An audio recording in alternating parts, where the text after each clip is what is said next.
भोजपुरी सोनू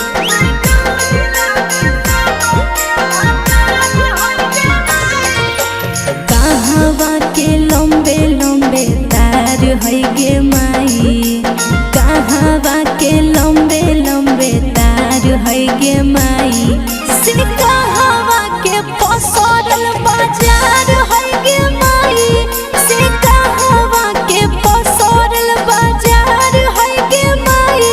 कोदबरिया में लंबे लंबे तार है गे माई, से केनुआ तोरी में लंबे लंबे तार है गे माई, से सोनो में पसरल बाजार है गे माई, से जमुई में पसरल बाजार है गे माई।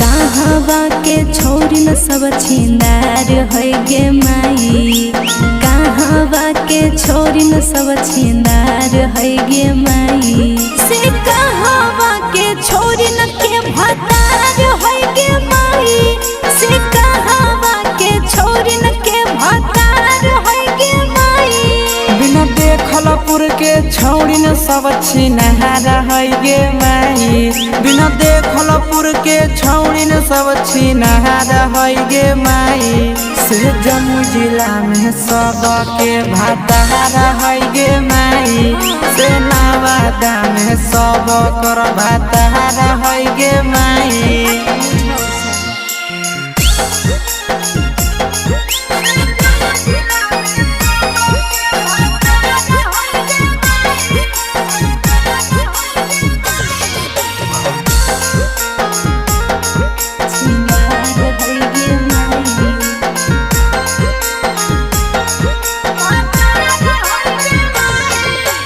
कवन छोरी अभियो कुंवार है गे माई, कवन छोरी अभियो कुंवार है गे माई, केकरा जोरे भागेल तैयार है गे माई, से केकरा जोरे भागेल तैयार है गे माई। छौड़ी पतर की कुंवार है गे माई, छौड़ी सबर की कुंवार है गे माई, सवा जोर भागेला तैयार है गे माई, नंदनवा जोर भागेला तैयार है गे माई। देखला छे ना में।